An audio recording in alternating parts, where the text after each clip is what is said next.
नमस्कार साथियों, जैसे आज कुछ तथ्यों को लेकर आप सभी के समक्ष प्रस्तुत हुआ हूँ।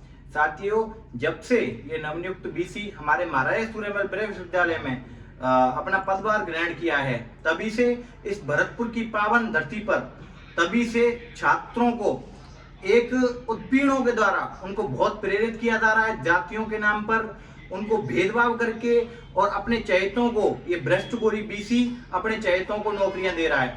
और इसके खिलाफ अगर कोई भी व्यक्ति आवाज उठाता है, कोई भी छात्र आवाज उठाता है, तो उसकी आवाज को दबाने के लिए हर एक वो प्रयास कर रहा है जो एक तानाशाही रूप में अंग्रेज करते थे।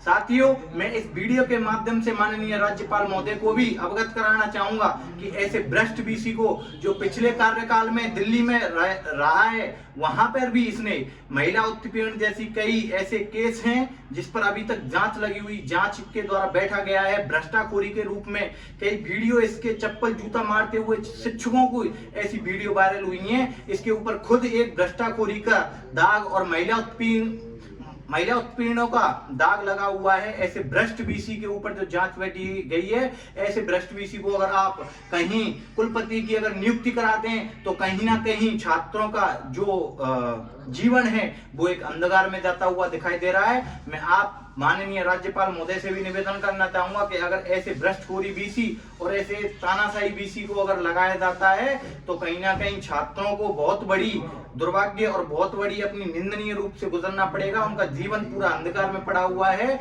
और रोडों पर छात्र आकर एक हाकार के रूप में इसका भ्रष्ट बीसी का पूर्ण रूप से विरोध भी कर रहे हैं। इसने पुलिस बल ऐसे कई केसों पर लगाकर, आपको बताया कि मुझे अभी अवगत हुआ था कि कल परसों जब हमारे 2-3 छात्र अगर मिलने जाते हैं तो उनको मौखिक के रूप के द्वारा गार्डों से उनको बाहर भेज दिया जाता है, जो कि बहुत ही निंदनीय है। अगर कोई आदेश करना है तो आप लिखित में आदेश कीजिए, जिसका आदेश की पालना हम ऐसे भ्रष्ट घूसी को बिल्कुल नहीं रहने देंगे। माननीय राज्यपाल महोदय से कहना चाहता हूं कि शिक्षा की नीति में, शिक्षा के उस आवार में हर छात्र पढ़ा लिखा हुआ है, हर छात्र पढ़ने के लिए आता है और जिसकी आवाज उठाता है वो भी छात्र पढ़ा लिखा होता है। उसने भी पढ़ाई कर तब जाके उसकी आवाज उठाता है। और ऐसे भ्रष्ट बीसी अगर होंगे तो कई छात्रों पर मुकदमा लगाकर उनको जेल में भी डाल दिया जाएगा, जो कि बहुत ही निंदनीय है। और इस राज्य सरकार से भी निवेदन करना चाहूंगा कि ऐसे भ्रष्ट घोषी बीसी को, और माननीय राज्यपाल से भी निवेदन करना चाहूंगा कि ऐसे भ्रष्ट बीसी को यहाँ से महाराज सूर्यमल की ब्रज भूमि से